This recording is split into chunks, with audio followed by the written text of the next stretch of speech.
ఇచ్చేవారు, ఉమ్. పెడితే బాగుంటుంది.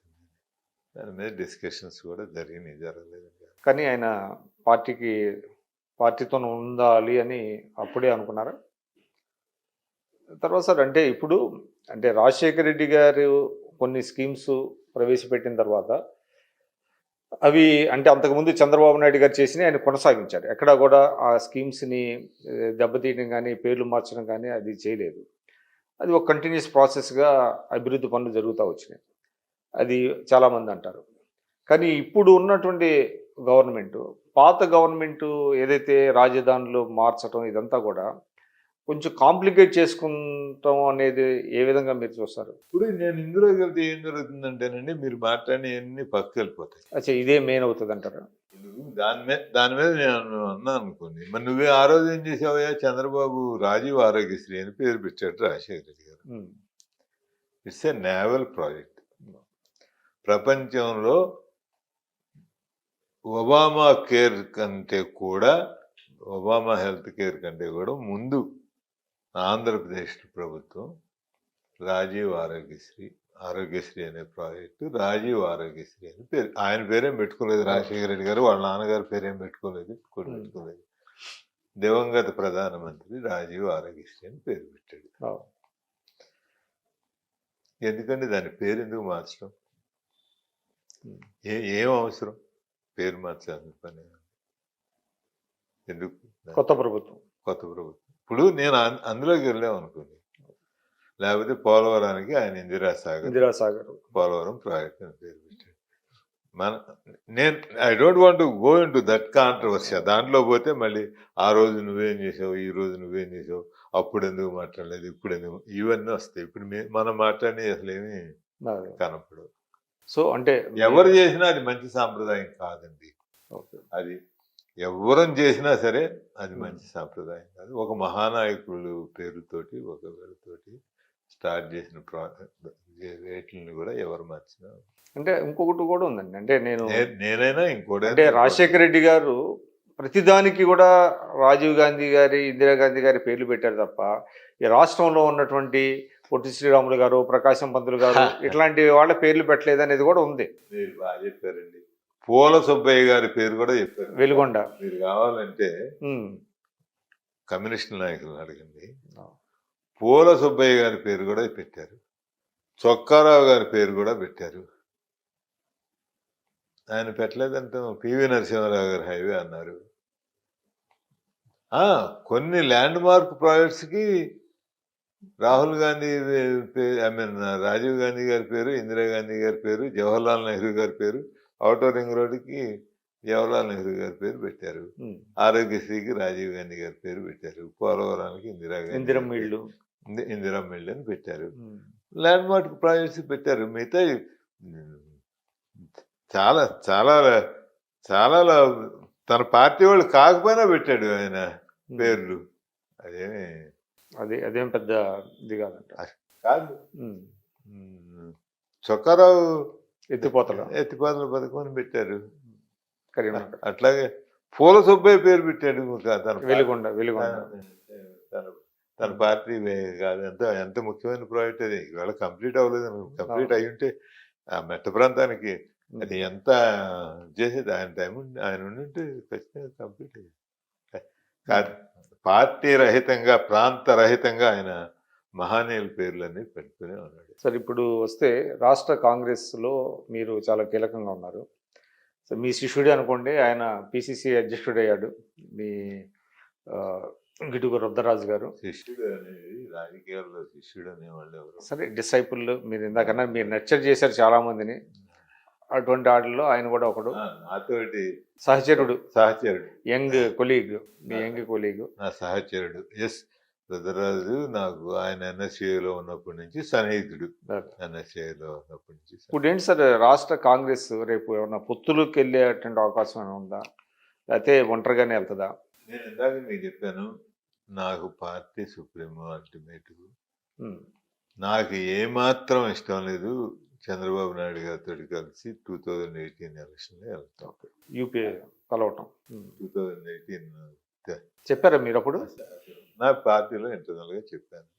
వాళ్ళు కాదు అని డెసిషన్ తీసుకున్నారు. నేను ఎక్కడ సభలకు అటెండ్ అవ్వలేదు, కానీ నేను ఎక్కడ బహిరంగంగా ఇన్వాల్వ్ అవ్వలేదు, బహిరంగంగా వ్యతిరేకించలేదు. ఓకే, పార్టీ సుప్రీం అనుకున్నా. అట్లాగే అప్పుడు అశోక్ గెహ్లాట్ గారు సంస్థాగత కార్యదర్శిగా ఉండేవారు. వచ్చారు కదా, ఆయన కూడా కలిసి ఇష్టం లేదు నాకు, కానీ ఎక్కడ ఏమి నేను దాని గురించి మాట్లాడలేదు. ఇప్పుడు ఏ చంద్రబాబు అయితే రాహుల్ గాంధీ గారి మీద రాళ్ళు వేయించాడు, ఏ చంద్రబాబు అయితే రాహుల్ గాంధీ గారికి నల్ల జెండాలు చూపించాడు, ఏ చంద్రబాబు అయితే టమాటాలు కోడిగుడ్లు విసిరించాడు, ఏ చంద్రబాబు అయితే ఫ్లెక్సీలు విజయించాడు, ఆంధ్ర ద్రోహులు అని పిలిపించాడు. స్వరూరం సుధాకర్ రెడ్డి గారు, మీరు కావాలంటే మీకు ఆ లింక్ పంపిస్తాను, చూసుకోండి. రాజీవ్ గాంధీ గారు యూపీఏ పార్ట్నర్స్ అందరిని తీసుకొని గుంటూరు వచ్చారు, స్పెషల్ కేటగిరీ స్టేటస్ అమలు దానికి. స్వరూరం సుధాకర్ రెడ్డి గారు స్టేజ్ నుంచి చాలా బాగా మాట్లాడారు ఆ రోజున. ఏమిటయ్యా చంద్రబాబు, నా మిత్రుడు చంద్రబాబుకి నేను విజ్ఞప్తి చేస్తున్నాను, నాకు మంచి మిత్రుడు అతను. ఆంధ్ర ద్రోహులారా వెనక్కుపోండి అని అనిపించావు. ఏమిటి మేము చేస్తున్న ద్రోహం? ఆంధ్రాకి స్పెషల్ కేటగిరీ స్టేటస్ కావాలి అని అడగటం కదా మేము, అదే కదా మేము చేస్తున్న ద్రోహం అని ఆయన మళ్ళీ వాళ్ళ చంద్రబాబు గారు ఆయన వాళ్ళ పార్టీ కలిసే ఉన్నారు, అది వేరే విషయం. దాంట్లో మనం డిఫరెంట్ పార్టీ డెసిషన్ అంటే కాంగ్రెస్ పార్టీలో ఇట్లాంటివి చాలా జరిగినాయి కదా సార్, గతంలో కూడా జరుగుతూ ఉంటాయి. చెన్నారెడ్డి గారు బయటకు వెళ్ళారు, మళ్ళీ ఆయన్ని తీసుకొచ్చి పిసిసి ప్రెసిడెంట్ 89లో ముఖ్యమంత్రి చేశారు. అదే జరుగుతూ ఉంటాయి అంటున్నాను.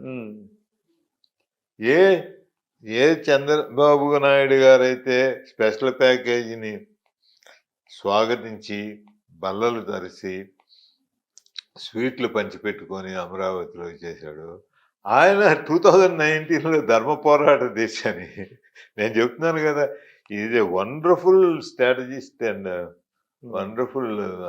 ఆయన ప్రజలు మర్చిపోతారు అనుకుంటాడు, మరిపించగలం అనుకుంటాడు. అంటే మీరు కూడా మ్యాచ్ కాలేరు ఆయనతో కొన్ని విషయాల్లో? మీరు చెప్పారు మీరు కూడా అంటే వ్యూహాలు కొత్తగా ఉంటారు.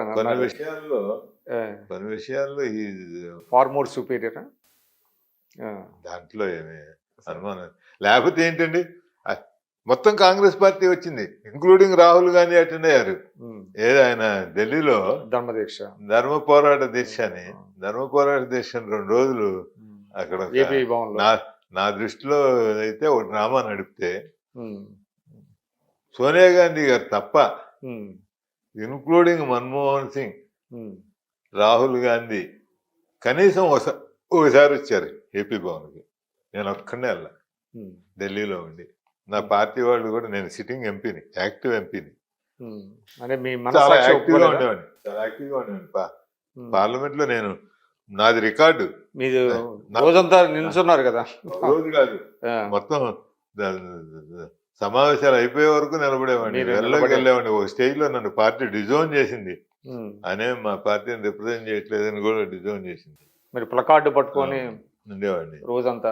నేను ఇన్ని రోజులు దీనికోసం పోరాటం చేస్తే మీరు నన్ను సపోర్ట్ చేయకుండా, ఈవేళ ఆయన వచ్చి అదే ఇష్యూగా ఆయన వచ్చింది అదే ఇష్యూ కోసమేగా నేను 14 నుంచి 19 వరకు రోజు ప్రతి సెషన్లోనూ నా నడుము పోయేటట్టును, నా ఇది పోయేటట్టు నేను నిలబడింది. ఒక స్టేజ్లోనేమో నన్ను డిజోన్ చేసామన్నారు. అటువంటిది మరి మీరందరూ వెళ్ళి ఎట్లా ఇది చేస్తారు? మరి మన మీదే కదా రాళ్ళు వేసింది, మన మీదే కదా ఇది చేసింది అని. ఆ తర్వాత రాహుల్ గాంధీ గారు మాట్లాడారు, ఎప్పుడు ఎక్కడ బయట మాట్లాడారు. ఆ తర్వాత కలిసారా రాహుల్ గాంధీ గారు? ఏమన్నా చెప్పారా మీరు? చాలాసార్లు కలిసాం, అదేముంది, చాలాసార్లు కలిసాం. ఈ పర్టికులర్ ఇష్యూ మీద ఆయన ఏమైనా రిగ్రెట్స్ ఫీల్ అయ్యారా? చెప్పకూడదు, ఐ కాంట్ డిస్క్లోజ్ చేయకూడదు.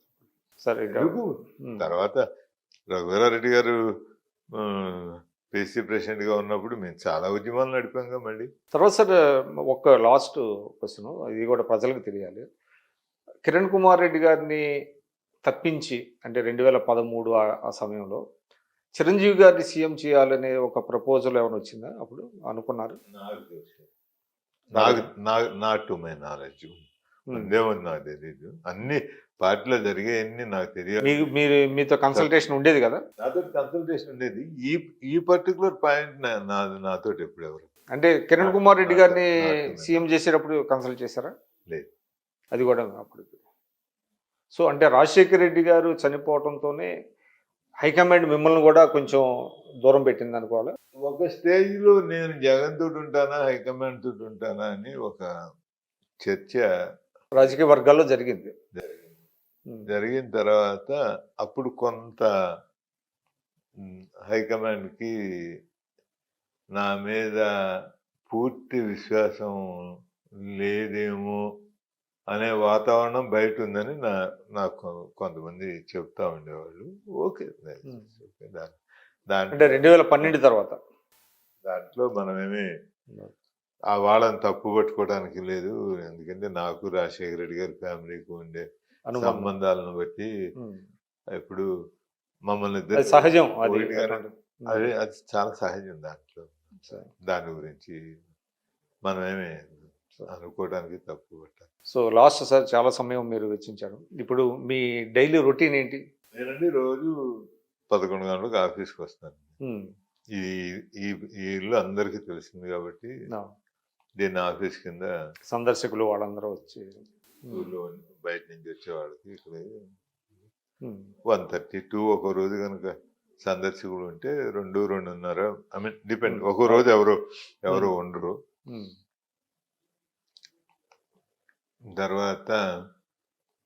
దాని తర్వాత లంచ్కి ఇంటికి వెళ్ళిపోయి దాని తర్వాత వీకెండ్స్లో ఫామ్ హౌస్లో మన వాళ్ళతోటి కలుగుతాం. ఏదైనా పార్టీ మీటింగ్స్ ఉంటే ఎక్కడ పిలిచినా ఇంపార్టెంట్ మీటింగ్స్ ఉంటే పిలుస్తాం. మోస్ట్ ఆఫ్ ది టైం హైదరాబాద్లోనే ఉంటున్నారా?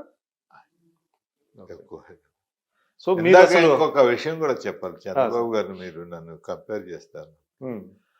ఆయన నాకంటే చాలా ఎక్కువ స్థాయికి పెరిగాడు. మీరు రాజశేఖర రెడ్డి గారు చంద్రబాబు గారు అంటే రాజశేఖర రెడ్డి గారిని చంద్రబాబు గారిని కంపేర్ చేయగలిగిన స్థాయి నాయకులు. కానీ నేను ఒక నాయకుడిగా కానీ ఒక దీంట్లో కానీ వాళ్ళ లెవెల్ ఒక వ్యక్తిగా నేను వాళ్ళతో ఈక్వల్గా అంటే ఒక వ్యూహకర్తగా ఇప్పుడు పెద్ద లీడర్లకు కూడా వ్యూహకర్తలు ఉంటున్నారు. వాళ్ళని హైర్ చేసుకుంటున్నారు. అంటే ఇప్పుడు వస్తున్నది. గతంలో ఉండేవాళ్ళు కాదు, పార్టీలో ఉండేవాళ్ళు. వాళ్ళకి జనాకర్షణ లేకపోవచ్చు, క్రౌడ్ పుల్లర్ కాకపోవచ్చు, పెద్ద నాయకులు కాకపోవచ్చు, కానీ బట్ వాళ్ళ వ్యూహాలను పార్టీ బ్రహ్మాండంగా ఉపయోగించారు. దీంట్లో నేను అన్నాను అంతవరకు ఓకే. బట్ నేను ఆయన స్థాయి వేరు. ఇవాళ నా స్థాయి నన్ను నేను ఆయనతో కంపేర్ చేసుకోవటం. సార్ మీరు డాక్టర్గా ప్రాక్టీస్ చేశారా కొద్ది రోజులు? ఏమన్నా ఒక్కరోజు చేయలేదా? నేను స్టూడెంట్ డేస్ లోనే పాలిటిక్స్ లో ఉండేవాడిని. అప్పటి నుంచి పాలిటిక్స్ అసలు ఎప్పుడు స్ట్రెత్ పెట్టి హౌస్ సర్జన్ గా ఉన్నప్పుడు వాడాల్సి వస్తుంది. బయటకు వచ్చాక మీరు అనేది అలా అప్పుడు కూడా లేదు అసలు నాకు ప్రాక్టీస్ చేసి. రాజశేఖర రెడ్డి గారు చేసినట్టున్నారుగా. చాలా సీరియస్. ఆయన రూపాయి డాక్టర్ అనేదో అనేవాళ్ళని అంటారు. సీరియస్ గా ప్రాక్టీస్ సర్జరీలు చేసేవాడు. హైదరాబాద్ నుంచి వెళ్ళినప్పుడు ఎమ్మెల్యేగా ఉన్నప్పుడు కూడా కొన్ని రోజులు హాస్పిటల్కి వెళ్ళేవాడు. తర్వాత న్యాయం చేయలేము, అనవసరంగా వాళ్ళని ఇబ్బంది పెట్టినట్టు అవుతుంది మానేశాడు. మీరైతే అసలు ఎప్పుడు ఆయనకి ప్రొఫెషనల్ ఇంట్రెస్ట్ ఉంది. నాకు అసలు చేరేటప్పుడే లేదు. ఏదో మా అమ్మగారు ఆ రోజుల్లో డాక్టర్స్ ఉండే గ్రామర్ని బట్టి తన కొడుకుని డాక్టర్ గా చూసుకోవాలని అనుకున్నారు. డిగ్రీ అన్నా తీసుకున్నారా పోనీ యూనివర్సిటీ నుంచి? అయ్యో, పబ్లిక్ సర్వీస్ కమిషన్ ఎంట్రన్స్ కూడా పాస్ అయ్యాను. కాదు అప్పటికే అంటే గవర్నమెంట్ డాక్టర్ గా వెళ్దామని ఎగ్జామినేషన్ పెట్టారు ఆ రోజు. సరే ఎవరో అప్లై, కానీ నాకు ఆ రోజుల్లోకే నాకు పబ్లిక్ సర్వీస్ కమిషన్ మెంబర్గా ఎంతమంది నా దగ్గరికి వస్తూ ఉండేవాళ్ళు. నేను వెళ్ళినప్పుడు ఎగ్జామ్ రాసేటప్పటికే. మీరు వేసినట్టున్నారు చాలా మంది మీ మిత్రుల్ని కొంతమందిని 2004 తర్వాత. 2004 కాదు, అంతకు ముందు భావన వెంకటరామరెడ్డి గారు సీఎం ఉన్నప్పుడు